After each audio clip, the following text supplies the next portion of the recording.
Hello students, तो कैसे हैं आप सब। आई होप कि आप सभी बहुत अच्छे होंगे। मेरा नाम है मोनिका। मैं आपका स्वागत करती हूँ एक बहुत ही बेहतरीन ई लर्निंग प्लेटफॉर्म पे जिसका नाम है मुफ्त शिक्षा। तो आज मैं आपका चैप्टर स्टार्ट करने वाली हूँ बॉडी फ्लूइड्स एंड सर्कुलेशन। जैसा कि आपको पता ही है कि मैंने आपके ह्यूमन फिजियोलॉजी स्टार्ट करा दी थी, उसके अंतर्गत मैं आपका body fluids and circulation chapter आज स्टार्ट कर रही हूँ। तो आज थोड़ा सा इंट्रोडक्शन पढ़ेंगे इसके बारे में। तो सबसे पहली बात, व्हाट इज सर्कुलेशन। सर्कुलेशन होता क्या है, सिंपली पहले ये जानेंगे कि सर्कुलेशन होता क्या है। तो circulation is the transport of nutrients, यानी कि ऑक्सीजन या फिर कार्बन डाइऑक्साइड और कुछ excretory products to the concern tissue और ऑर्गन्स। यानी कि ट्रांसपोर्टेशन क्या होता है या फिर सर्कुलेशन क्या होता है कि कोई भी हमने फूड इंटेक किया, फूड इंटेक करने के बाद में जो न्यूट्रिएंट्स यहाँ पे बने हैं, जो फूड से हमने न्यूट्रिएंट्स एब्जॉर्ब कर रहे हैं, वो ही सब न्यूट्रिएंट जो है आपकी पूरी बॉडी में सर्कुलेट होना इज कॉल्ड एज सर्कुलेशन। आपकी पूरी बॉडी में ट्रांसपोर्ट होना इज कॉल्ड एज सर्कुलेशन। ठीक है। For circulation simple organisms like sponges, coelenterates etc use water from their surroundings. यानी कि जो प्रिमिटिव टाइप के ऑर्गेनिजम्स थे वो वाटर को यूज करते थे सर्कुलेशन के लिए, लेकिन जो अब कॉम्प्लेक्स ऑर्गेनिजम्स हैं वो अपनी बॉडी के फ्लूइड्स यानी कि ब्लड और लिम्फ को यूज करते हैं, किस लिए, सर्कुलेशन के लिए। ठीक है। तो सर्कुलेशन टाइप कितने होते हैं, दो टाइप का होगा। एक तो होगा आपका ओपन टाइप, एक होता है आपका close type. Simple open type में क्या होता है, जैसे कि आपका कॉकरोच है, ठीक है, इसके अंदर क्या होता है, open type of circulatory system होता है। ओपन टाइप का मतलब क्या है कि मान लो आपका हार्ट है, यहाँ पे ये हार्ट है, इससे सिंपल यहाँ से क्या होगा, आपका ब्लड निकलेगा यहाँ से और आपके सीधा डायरेक्ट ऑर्गन के पास चला जाएगा। इसका मतलब ये है कि आपके हार्ट से क्या हो रहा है, यहाँ से ब्लड निकल रहा है और सीधा आपके जो ऑर्गन है उसके ऊपर ऐसे ब्लड फैला जा रहा है। ठीक है, जैसे ऑर्गन जो है वो ब्लड के अंदर नहा रहा हो। लेकिन close type of circulatory system में ऐसा नहीं होता। इसमें क्या होता है, सिंपल जो है आपकी ब्लड वेसल्स होती है, आपकी ब्लड वेसल्स के थ्रू ही सर्कुलेशन होता है आपके ब्लड का। ठीक है। तो सिंपल ओपन टाइप क्या होता है, जिसके अंदर आपका ब्लड जो है वो डायरेक्टली कांटेक्ट में होता है किसके, ऑर्गन्स के। लेकिन close type of circulatory system क्या होता है, जिसके अंदर जो ब्लड होता है वो ब्लड आपकी ब्लड वेसल्स के थ्रू ट्रांसपोर्ट होता है। ठीक है।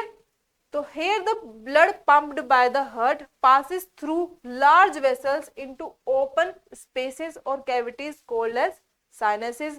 जैसे कि इसका एग्जांपल है आर्थ्रोपोड्स और मोलस्क। ये क्या है, प्रिमिटिव टाइप के ऑर्गेनिजम्स हैं। ठीक है।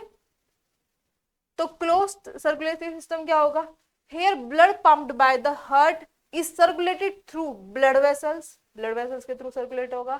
it is more advantageous as the flow of fluid can be precisely regulated।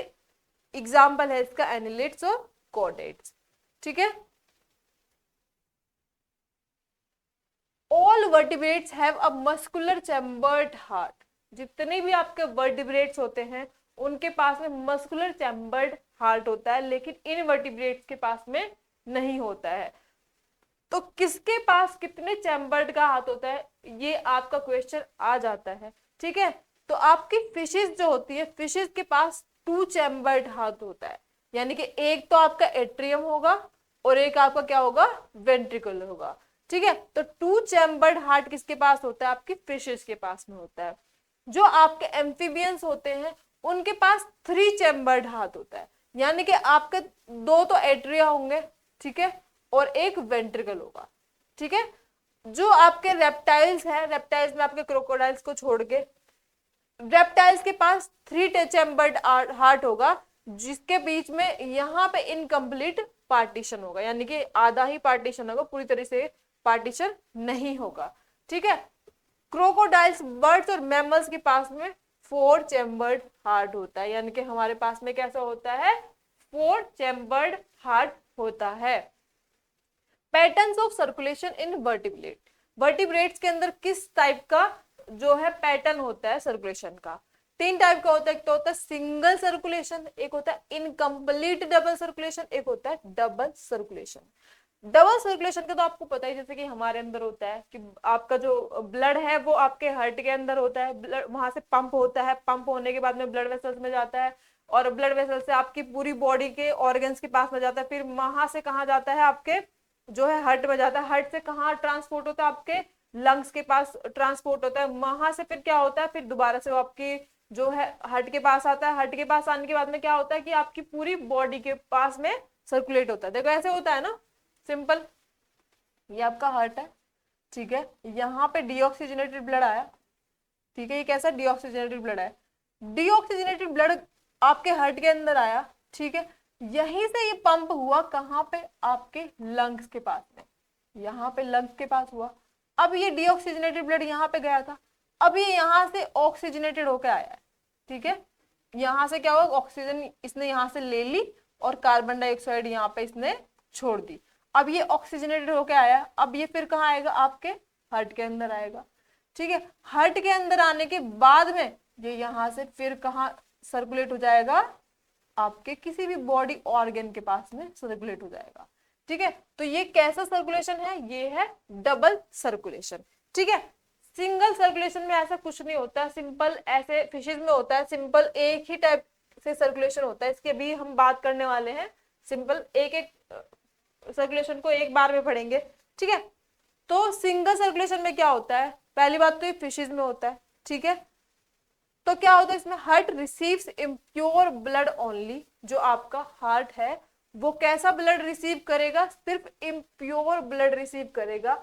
इसको हम इसीलिए बोलते हैं वीनस हार्ट, यानी कि आपका जो हार्ट है वो प्योर ब्लड कभी भी रिसीव नहीं करेगा, सिर्फ इम्प्योर ब्लड रिसीव करेगा, ठीक है। डीऑक्सीजनेटेड ब्लड कहाँ जाएगा, देखो ये डीऑक्सीजनेटेड ब्लड है, ये पाथवे बता रखा पूरा, क्या है, पाथवे है, ठीक है। जो डीऑक्सीजनेटेड ब्लड है वो आपके किसके पास जाएगा, आपके हार्ट के पास आएगा, जैसे कि यहाँ पे बताया गया कि आपका हार्ट जो है सिर्फ आपका इम्प्योर ब्लड रिसीव करेगा, ठीक है।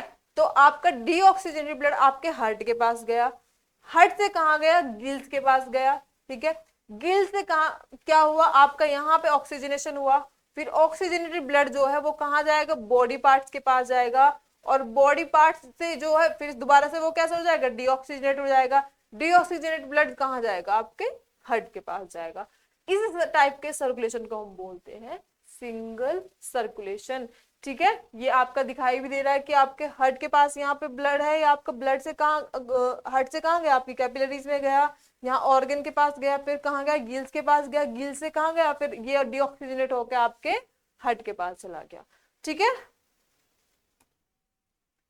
इनकम्प्लीट डबल सर्कुलेशन क्या होता है, it is seen in amphibians and reptiles, ये एम्फीबियंस और रेप्टाइल्स में देखा जाता है, ठीक है। इसमें क्या होता है, जो आपका लेफ्ट आर्टरिया होता है, ठीक है, रिसीव्स ऑक्सीजनेटेड ब्लड, जो आपका लेफ्ट आर्टरिया होता है, ये राइट है ये लेफ्ट है, तो जो आपका लेफ्ट आर्टरिया होता है ये सिर्फ कैसा ब्लड रिसीव करेगा, ऑक्सीजनेटेड ब्लड रिसीव करेगा, ठीक है, फ्रॉम गिल्स, लंग्स और स्किन। कहां से रिसीव करेगा, आपके गिल्स से और आपके लंग से और किससे, आपकी स्किन से। Right atriums gate deoxygenated blood, जो आपका राइट एट्रियम है ये कैसा ब्लड रिसीव करेगा, ये आपका डीऑक्सीजनेटेड ब्लड रिसीव करेगा फ्रॉम अदर बॉडी पार्ट्स, दूसरे बॉडी पार्ट से। However they get mixed up in the single ventricle, फिर ये यहाँ पे सिंगल एक वेंट्रिकल में फिर भी मिक्स हो जाते हैं, ठीक है। तो ये कैसा, किस टाइप का आपका सर्कुलेटरी सिस्टम हुआ, incomplete double circulation, double circulation तो है बट इनकम्प्लीट है, ठीक है। तो जो आपका वेंट्रिकल होता है, यहाँ पे देखो ये डीऑक्सीजनेटेड ब्लड आया था इधर से, ये ऑक्सीजनेटेड ब्लड आया था इधर से, यहाँ पे मिक्स हो गया, मिक्स होने के बाद में जो आपका वेंट्रिकल है ये क्या कर देता है, पंप कर देता है मिक्स्ड ब्लड को, ठीक है। अब सिंपल डबल सर्कुलेशन जो कि हमारे अंदर भी होता है, ठीक है, इसमें ये किस किस में होता है, बर्ड्स में होता है, मैमल्स में होता है, ठीक है। तो right atrium receives deoxygenated blood, जो आपका राइट एट्रियम है ये यहाँ से डीऑक्सीजनेटेड ब्लड रिसीव कर रहा है, कहाँ से, आपके बॉडी पार्ट से, जो आपकी ब्लड ऑक्सीजनेटेड था, ये यहाँ पे आपकी बॉडी पार्ट्स के पास गया, यहाँ से इसने आपकी ऑक्सीजन छोड़ी, कार्बन डाइऑक्साइड ली, ब्लड कैसे हो गया, डीऑक्सीजनेटेड हो गया। डीऑक्सीजनेटेड ब्लड कहाँ गया, आपके राइट एट्रियम में गया, ठीक है।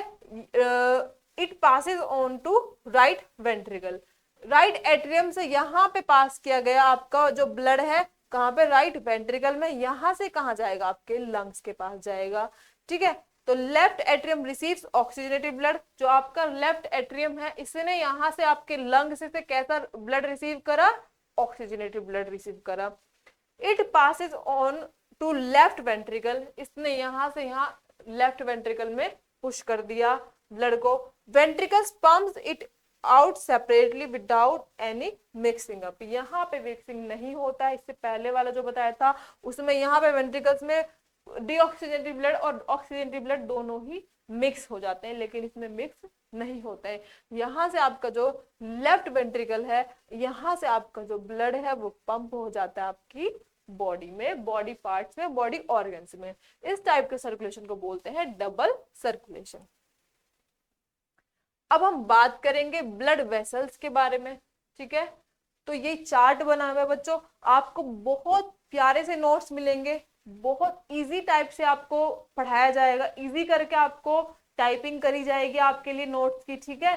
तो आपको क्या करना है, सिर्फ आपको थोड़ी सी मेहनत करनी है। आप क्या करेंगे, नोट्स लेंगे, जो भी पीपीटी यहाँ पे बनाई गई है वो सब लेंगे। इसके अलावा भी हमारी वेबसाइट मुफ्त.शिक्षा पे आपको सारे नोट्स मिल सकते हैं, आपको नोट्स भी बनाने की जरूरत नहीं है, आप सीधा पीडीएफ निकाल सकते हैं। अदरवाइज आप अगर इसको हैंड रिटन तरीके से अपने हाथ से लिखते हैं तो बहुत ही अच्छी बात है, ठीक है। तो आप क्या करेंगे, आप इसको समझेंगे, पहले कॉन्सेप्ट क्लियर करेंगे, कॉन्सेप्ट क्लियर करने के बाद में आप अपने हाथों से अपने नोट्स बना सकते हैं। अगर आपको वीडियो में कहीं भी कुछ भी समझ नहीं आ रहा तो आप टाइम नोट करेंगे, टाइम नोट करके हमारे कमेंट बॉक्स में लिखेंगे, पूछेंगे तो हम आपका आंसर भी दे देंगे, ठीक है। इसके अलावा आपको कोई भी क्वेरी है वीडियो से रिलेटेड, टॉपिक से रिलेटेड, आप कमेंट बॉक्स में क्वेश्चन लिख सकते हैं।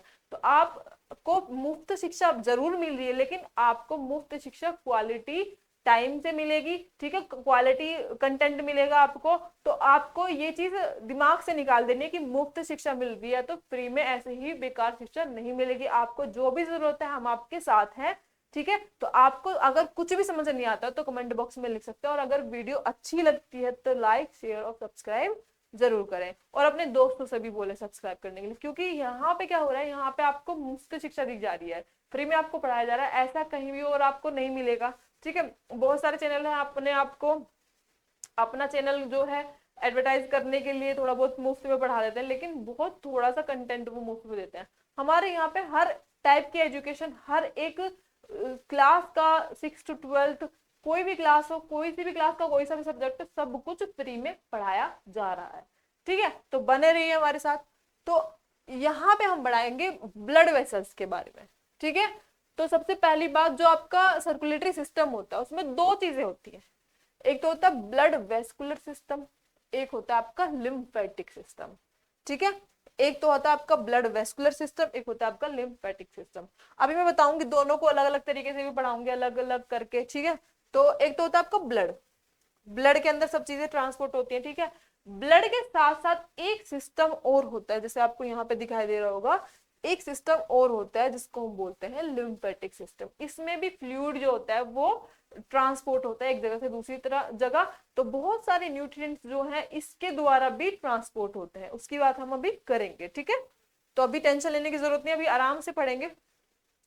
तो जो ब्लड वेस्कुलर सिस्टम होता है इसमें आपका हार्ट आएगा और आपका ब्लड आएगा, ठीक है, और आपकी ब्लड वेसल्स आएंगी। तीन चीजें आएंगी, हार्ट, ब्लड और ब्लड वेसल्स।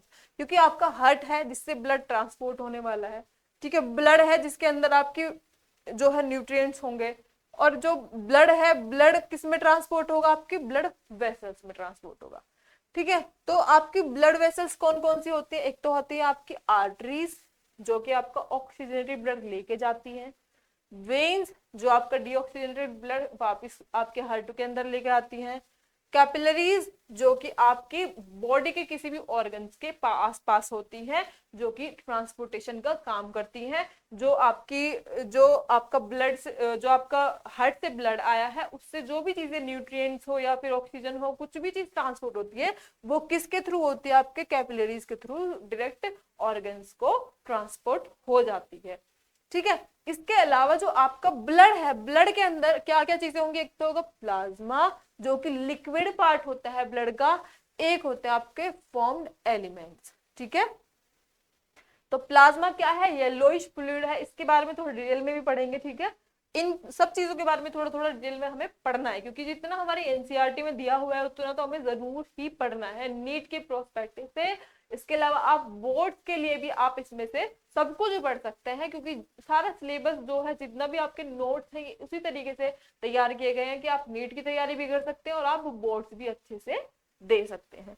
ठीक है, तो आपके फॉर्म्ड एलिमेंट्स कौन कौन से होते हैं, एक तो होती है आपके आरबीसी, एक होती है आपकी डब्ल्यूबीसी यानी कि रेड ब्लड सेल्स और व्हाइट ब्लड सेल्स, एक होती है आपकी प्लेटलेट्स। ठीक है, अब जो आपकी डब्ल्यूबीसी होती है वो दो टाइप्स की होती है, एक तो होती है आपकी ग्रेनुलोसाइट, एक होती है एग्रेनुलोसाइट। देखो जो आपकी जैसे डब्ल्यूबीसी है, इसके बीच में यहाँ पे ग्रेन्यूल्स अगर होंगे तो उसको हम बोलेंगे ग्रेन्यूलोसाइट, जिसके बीच में यहाँ पे ग्रेन्यूल्स नहीं होंगे उसको हम बोलेंगे एक ग्रेन्यूलोसाइट। ठीक है, अब जो आपकी ग्रेन्यूलोसाइट्स होती है वो आपकी तीन टाइप्स की होती है, एक तो होती है न्यूट्रोफिल्स, एक होती है इओसिनोफिल्स, एक होती है आपकी बेसोफिल्स। आपकी एक ग्रेनुलोसाइट जो होती है वो दो टाइप्स की होती है, एक तो होती है लिम्फोसाइट्स, एक होती है मोनोसाइट। अब जो लिम्फोसाइट है वो भी दो टाइप्स की होती है, एक तो आपकी बी लिम्फोसाइट्स, एक होती है टी लिम्फोसाइट्स। ठीक है, इसके अलावा आपका लिम्फेटिक सिस्टम में एक तो लिम्फ होगा, एक लिम्फ वेसल्स होंगी, एक लिम्फ नोड्स होंगे। इसी तरीके का होता है जैसे ब्लड वेस्कुलर सिस्टम होता है ना आपकी बॉडी के अंदर, इसी तरीके से आपका लिम्फेटिक सिस्टम भी आपकी बॉडी के अंदर होता है। ठीक है, आई होप कि ये टेबल आपको बहुत हेल्प कर रहा होगा, क्योंकि इसका ना आप सीक्वेंस ये सब चीजें भूल जाते हैं कि कौन सी आपकी डब्ल्यूबीसी होती है, ग्रेनुलोसाइट होती है या फिर आपकी लिम्फोसाइट्स होती है, कौन सी होती है, ये आपको सिंपल ये आपके दिमाग में बिठा लेना आपको। अगर एक बार देखने से तो याद देखो नहीं होगा, अगर नहीं होता है ना तो आप लिख लिख के याद कर सकते हैं, टेबल को बार बार लिख लिख के बनाएंगे, अगर बनाएंगे लिख लिख के तो जरूर याद होगा। ठीक है,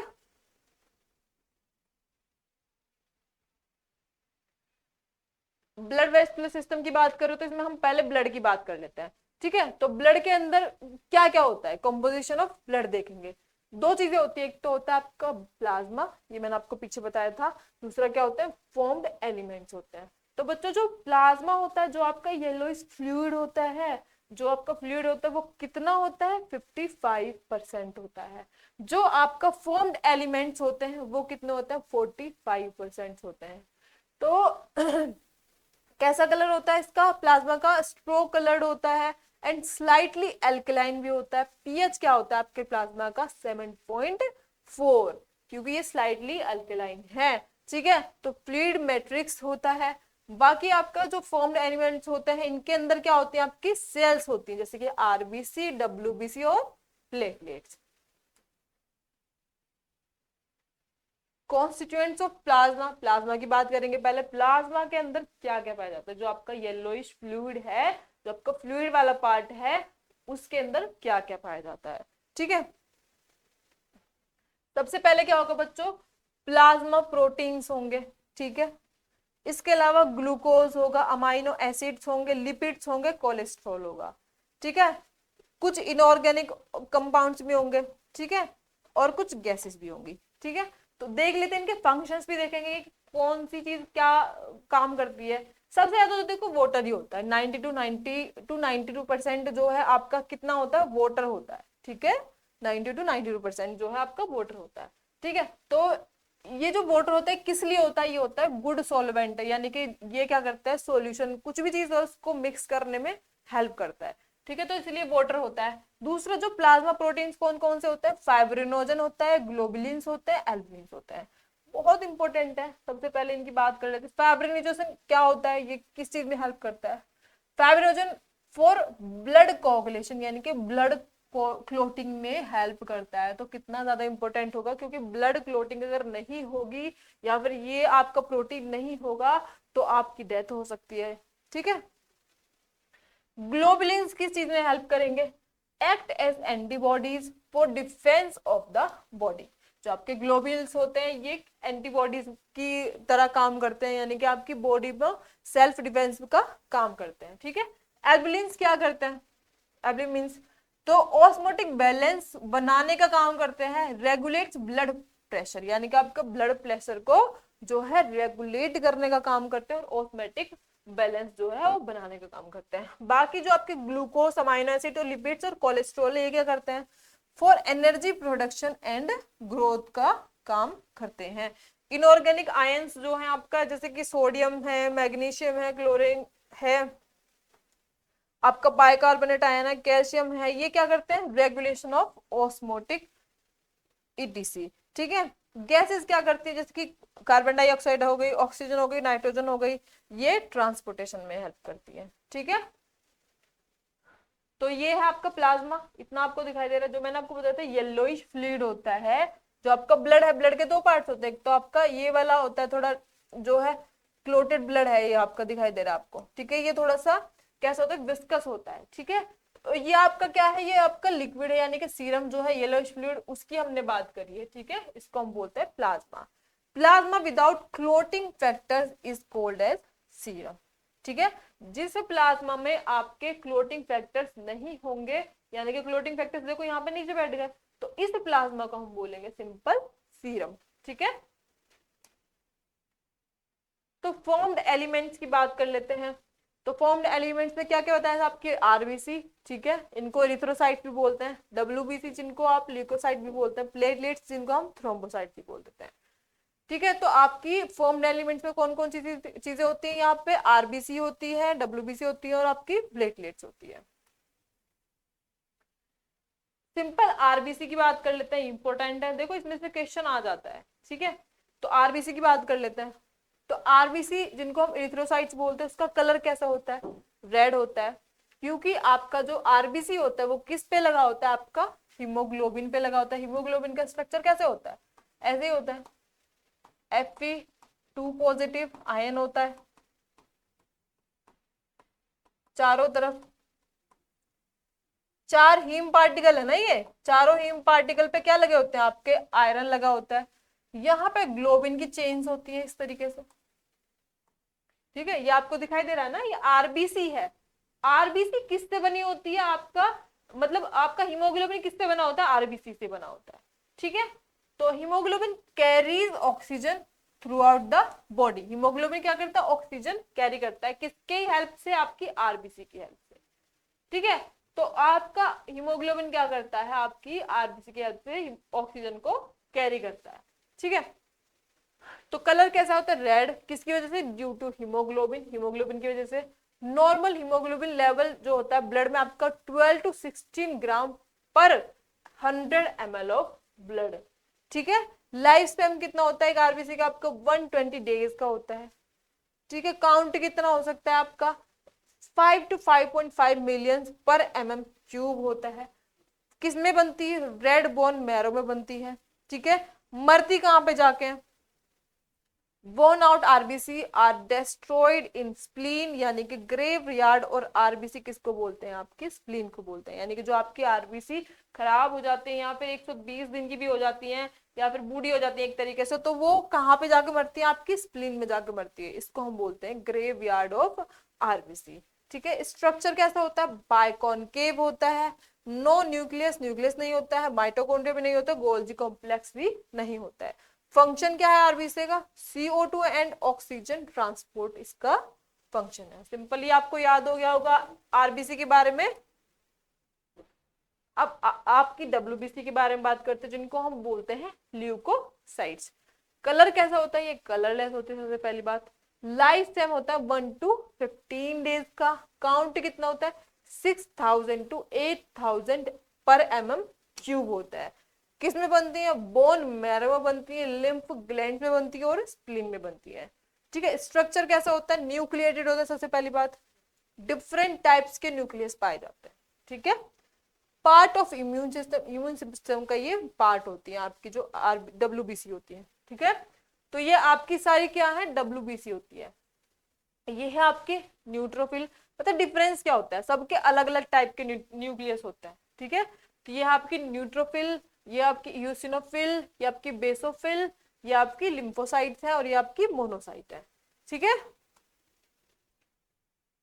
तो इनकी थोड़ी सी बात कर लेते हैं, इनके थोड़े से फंक्शंस देख लेते हैं, ठीक है। तो जो आपकी WBC होती है वो दो टाइप की होती है, एक तो होती है ग्रेन्युलोसाइट, एक होती है ए ग्रेन्युलोसाइट। मैंने बताया था कि जिसके बीच में यहाँ पे ग्रेन्यूल्स होते हैं उनको बोलते हैं ग्रेन्युलोसाइट, जिसके यहाँ पे बीच में ग्रेन्यूल्स नहीं होते उनको हम बोलते हैं ए ग्रेन्युलोसाइट, ठीक है। तो आपके ग्रेन्युलोसाइट जो होती है वो तीन टाइप्स की होती है, एक तो होती है न्यूट्रोफिल्स जिसको हम हेट्रोफिल भी बोल देते हैं, एक होती है इओसिनोफिल्स जिसको हम एसिडोफिल्स भी बोल देते हैं, एक होती है आपकी बेसोफिल्स जिसको हम सेनोफिल्स भी बोल देते हैं, ठीक है। तो न्यूट्रोफिल्स का क्या काम है, सबसे पहली बात ये कितने परसेंटेज में होती है, 60 to 65%, यानी कि मोस्ट अबेंडेंट क्या है आपकी न्यूट्रोफिल्स है। आरबीसी मोस्ट अबेंडेंट आरबीसी कौन सी है आपकी, न्यूट्रोफिल है। सबसे पहले इनका फंक्शन क्या होता है, फेगोसाइटोसिस करती है, सोल्जर होती है बॉडी, ठीक है, इसीलिए इम्यून सिस्टम में हेल्प करती है।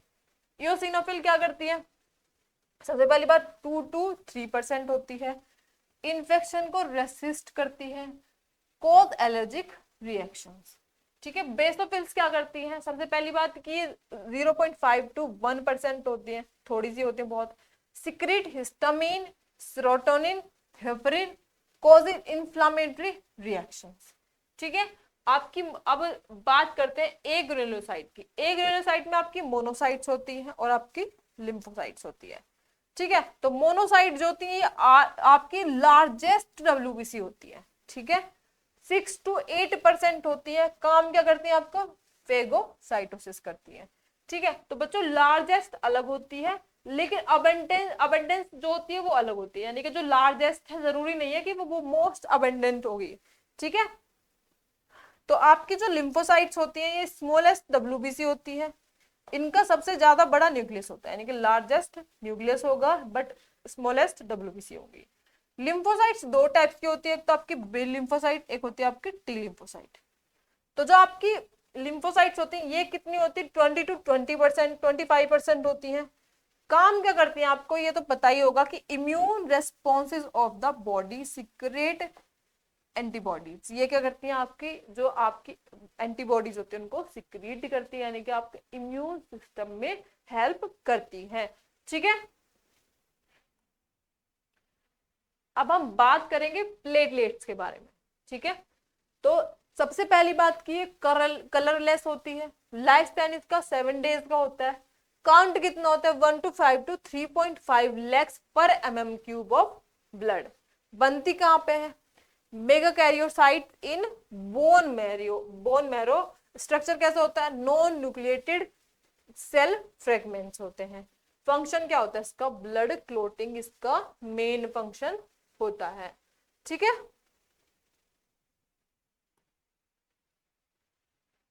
ब्लड क्लोटिंग किसका काम होता है, आपका प्लेटलेट्स का काम होता है, ठीक है। तो ब्लड क्लोटिंग के बारे में पढ़ लेते हैं कि किस तरीके से आपका ब्लड कोगुलेशन होता है। जब आपका कोई भी कहीं से आपका हाथ कट जाए, कहीं पैर कट जाए, कुछ भी चीज कट जाती है, थोड़ी देर बाद आपका ब्लड जो है ना क्लोट होने लग जाता है, यानी कि जमने लग जाता है।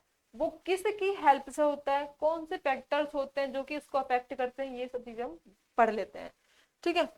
तो it is the mechanism for hemostasis, prevention of blood loss through injuries। तो कैसे होता है आपका ब्लड कोगुलेशन, इसमें कुछ स्टेप्स होते हैं, ठीक है। सबसे पहले आपकी कहीं पे चोट लग गई, ठीक है, साइट ऑफ इंजरी है, कुछ भी है, ठीक है। तो यहाँ पे क्या होगा, क्लम्प्ड प्लेटलेट्स एंड टिश्यूज, यानी कि यहाँ पे आपकी प्लेटलेट्स ऐसे आपकी आगे लगने शुरू हो जाएंगे। देखो यहाँ पे मान ले इंजरी हो गई है, ठीक है, सबसे पहले जो ये आपकी ब्लड वेसल थी ये यहाँ से कॉन्ट्रैक्ट होना शुरू हो जाएगी। ये आपका जो है आपका जगह है, जैसे मान ले इतनी बड़ी ब्लड वेसल थी, ठीक है, यहाँ से ब्लड जो है फ्लो कर रहा है, तो ये छोटी होना शुरू हो जाती है जिससे कि ब्लड कम फ्लो करे, ठीक है। तो सबसे पहले इंजरी होने के बाद में क्या होगा, आपका ब्लड वेसल कॉन्ट्रैक्ट होना शुरू हो जाएगी। फिर उसके बाद में यहाँ पे जो आपके प्लेटलेट्स हैं वो यहाँ पे आके लगना शुरू हो जाती है, इस तरीके से एक जाल बना लेती है, जिससे कि आपकी जो आरबीसी है या फिर आपकी जो ब्लड है वो बाहर ना बहे। ठीक है, तो यहाँ पे आपकी ब्लड प्लेटलेट्स जो है वो क्या करती है, वो यहाँ पे एक जाल बना लेती हैं। इससे क्या बन जाता है, आपका फाइब्रिन क्लोट बन जाता है। क्लोट की वजह से क्या होता है, आपका ब्लड का बहना कम हो जाता है। ठीक है, तो इसी यही बात मैं आपको बता रही थी कि जो आपके प्लेटलेट्स हैं वो ब्लड कोएगुलेशन में हेल्प करती है। किस तरीके से करती है आपने देख लिया। अब देखते हैं कौन कौन से फैक्टर्स होते हैं, कौन कौन सी चीजें होती है, कौन कौन से एंजाइम्स या फिर कौन कौन से आपके जो फैक्टर्स अफेक्ट करते हैं आपके ब्लड कोएगुलेशन को। ठीक है, तो सबसे पहले क्या होगा, क्लब्ड प्लेटलेट्स एंड टिश्यूज, यानी कि जो आपके टिश्यूज और आपकी प्लेटलेट्स है वो यहाँ पे ऐसे इस तरीके से लग जाएंगे, रोकने की कोशिश करेंगे आपको ब्लड को रिलीज होने के बाद में। ठीक है, अब ये क्या करेंगी, देखो जितनी भी चीजें आपको दिखाई दे रही है एक दूसरे को एक्टिवेट करती चली जाएंगी। ठीक है, ये यहाँ पर रिलीज हुई, इन्होंने क्या किया, थ्रोम्बोप्लास्टिन को एक्टिवेट कर दिया। थ्रोम्बोप्लास्टिन को एक्टिवेट करने के बाद में यहाँ पे ये बन गया। ठीक है, बनने के बाद में क्या होगा, थ्रोम्बोकाइनेज जो है ये बन जाएगा। ठीक है, प्रोथ्रोम्बो थ्रोम्बिनेज भी बोल देते हैं इसको, ये एक एंजाइम होता है। ठीक है, अब ये क्या करेगा, ये कैल्शियम आयन रिलीज करेगा, जिससे क्या होगा, हाइड्रोलिसिस होगा। ठीक है, हाइड्रोलिसिस होने की वजह से क्या होगा, आपका प्रोथ्रोम्बिन जो है ये एक्टिवेट हो जाएगा कैल्शियम आयन के इनफ्लक्स में। ये एक्टिवेट होकर किसको एक्टिवेट करेगा, थ्रोम्बिन को एक्टिवेट करेगा। थ्रोम्बिन क्या करेगा, फाइब्रिनोजन को एक्टिवेट कर देगा। फाइब्रिनोजन क्या करेगा, फाइब्रिन को एक्टिवेट कर देगा। ये क्या करेगा, ये यहाँ पे ट्रैप कर लेगा, और जो आपके dead and damage form elements हैं उनका क्या बन जाएगा, आपका क्लोट या फिर कोएगुलेशन हो जाता है। ठीक है, इस तरीके से ब्लड कोएगुलेशन होता है। ये आपको याद करने सारे स्टेप्स, कौन सी चीज कहाँ पे आती है और किस चीज से क्या होता है, किस चीज से कौन एक्टिवेट होता है, क्योंकि ये एक दूसरे को एक्टिवेट कर रहे हैं।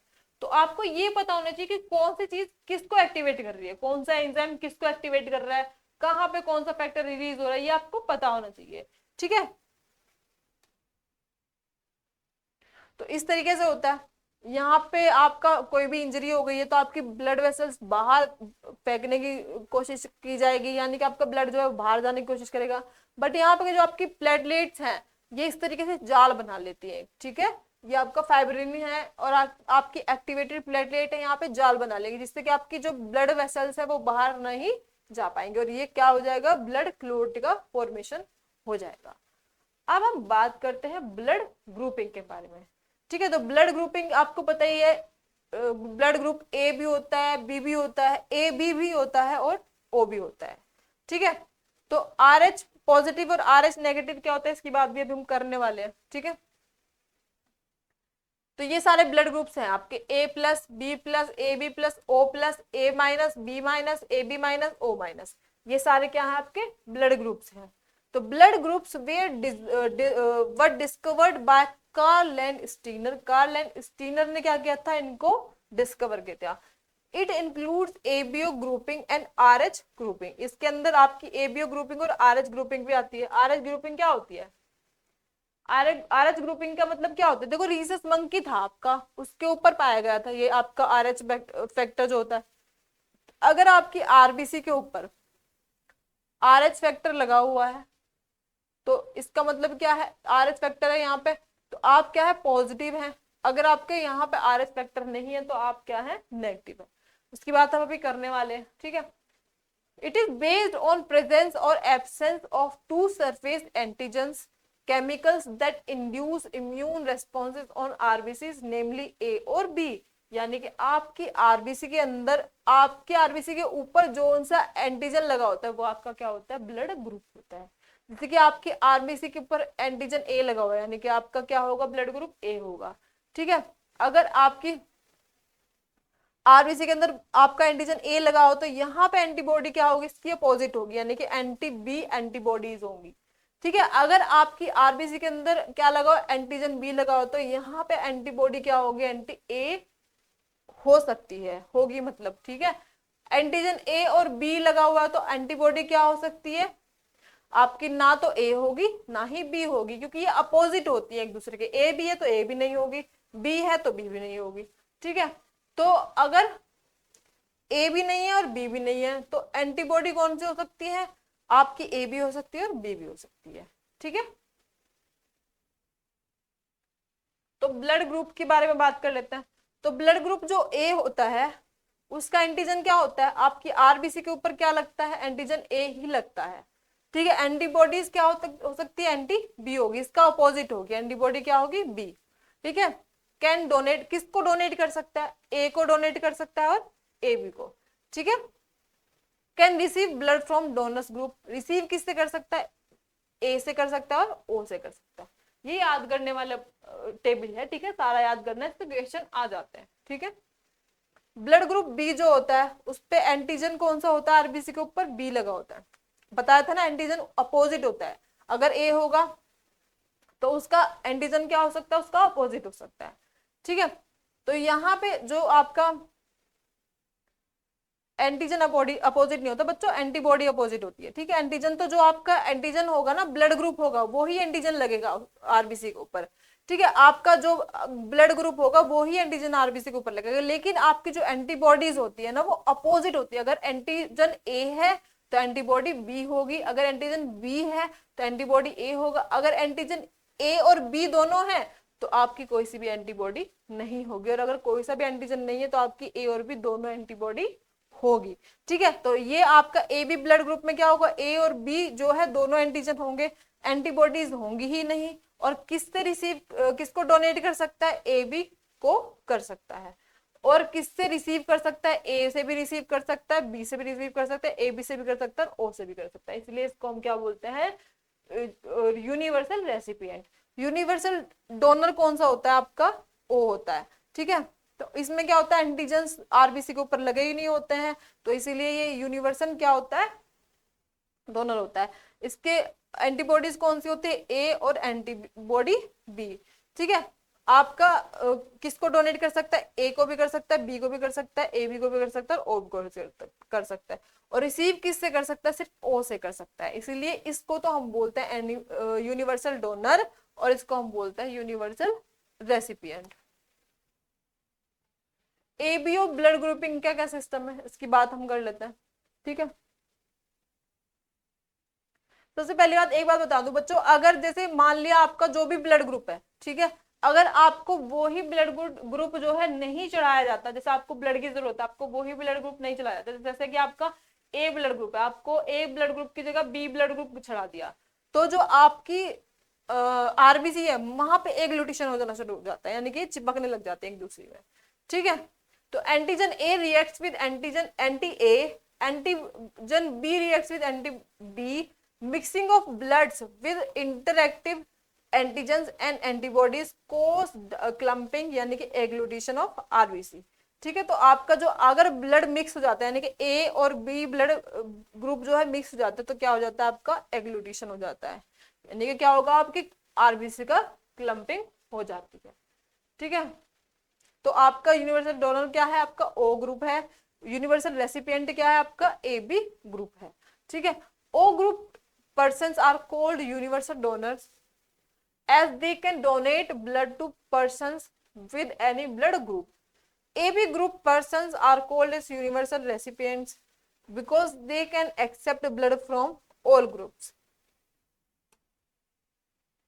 RH ग्रुपिंग क्या होती है, मैंने यही बात आपको पहले बताई थी, जब आपकी आरबीसी के ऊपर यहाँ पे RH फैक्टर जो लगा होता है, इस ये क्या कहलाता है, आपका ब्लड ग्रुप को पॉजिटिव बना देता है, यानी कि अगर ए के ऊपर आपका RH लगा होता है तो ए पॉजिटिव, अगर बी के ऊपर लगा है RH फैक्टर तो बी पॉजिटिव, अगर नहीं लगा हुआ तो आपका ए नेगेटिव और बी नेगेटिव, इस तरीके से होता है, ठीक है। तो recess RH factor is an antigen found on RBC.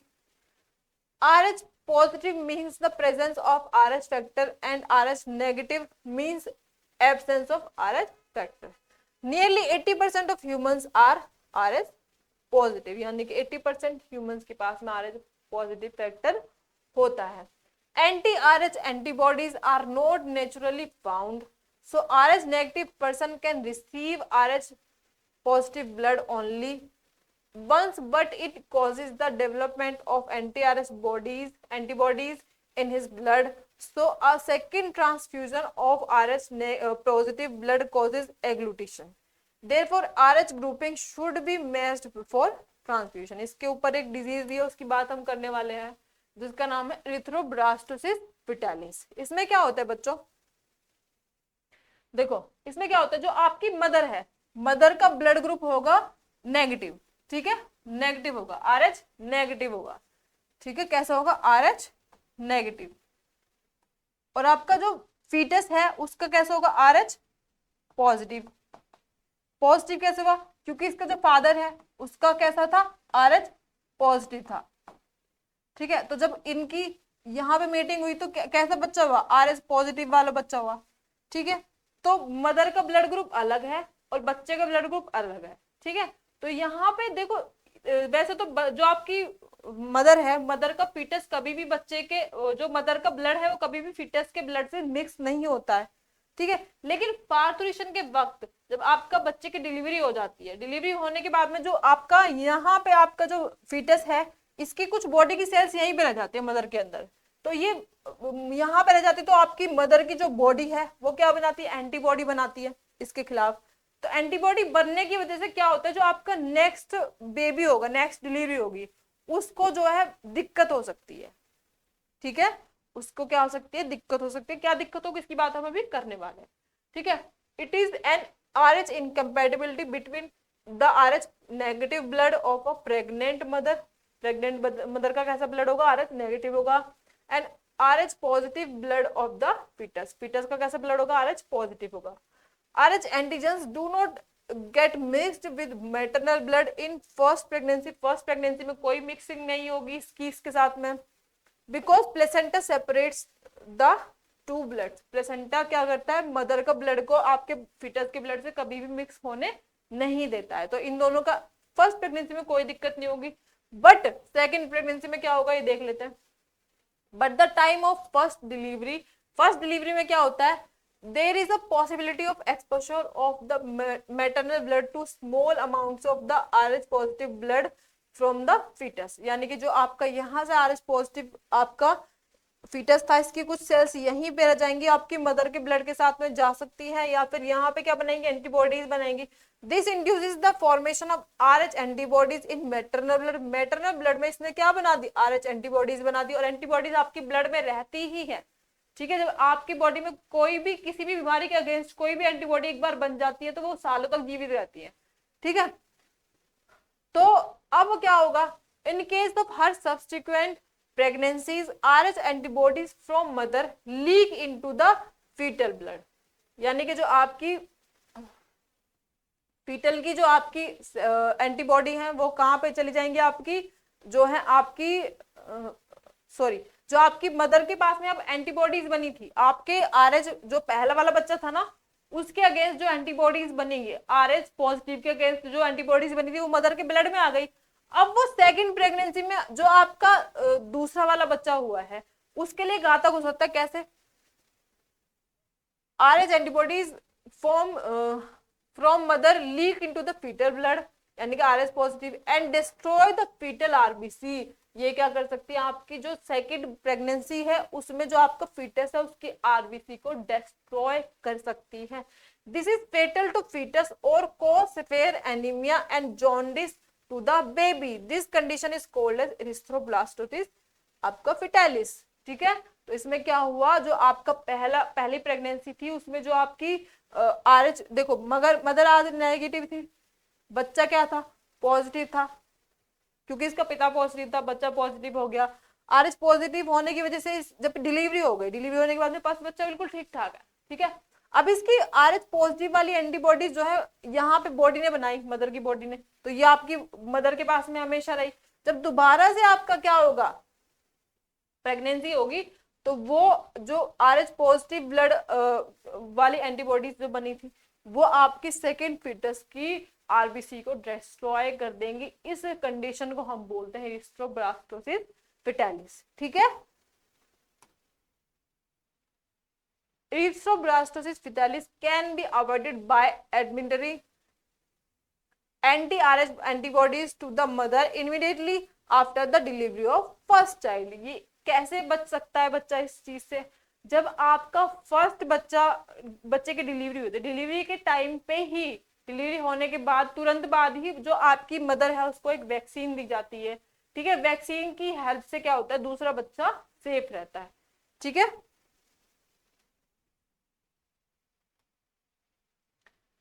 तो आई होप कि आपको बहुत अच्छे से समझ में आया होगा और वीडियो बहुत ही अच्छे से समझ में आई होगी, क्योंकि मैंने बहुत इजी वे में बहुत ही अच्छे तरीके से समझाने की कोशिश करी है। ठीक है, प्रॉपर आपको नोट्स दिए जाएंगे, सब कुछ नोट्स में आपको मिलेगा, कुछ भी एनसीईआरटी से बाहर नहीं होगा। थोड़ा बहुत जो एक्स्ट्रा पढ़ाया जाने चाहिए वो सब कुछ मैं पढ़ाती हूँ आपको नीट के प्रोस्पेक्टिव से। ठीक है, बाकी एनसीईआरटी का सब कुछ मिलेगा आपको। चैप्टर कंप्लीट होने के बाद में मैं आपको क्वेश्चन प्रैक्टिस बहुत ज्यादा अमाउंट में कराती हूँ। ठीक है, क्वेश्चन प्रैक्टिस की भी टेंशन नहीं लेनी है। इसके अलावा आप मुझे कमेंट बॉक्स में करके बताएंगे कि आपको एनसीईआरटी रीडिंग खुद ही करनी है या फिर मैं आपको एनसीईआरटी रीडिंग भी स्मार्ट बोर्ड पे कराऊं। तो ये चीज आप कमेंट बॉक्स में लिख सकते हैं। तो थैंक यू सो मच। अगर आपको वीडियो पसंद आई हो तो आप लाइक शेयर और सब्सक्राइब करना ना भूलिएगा। Thank you so much.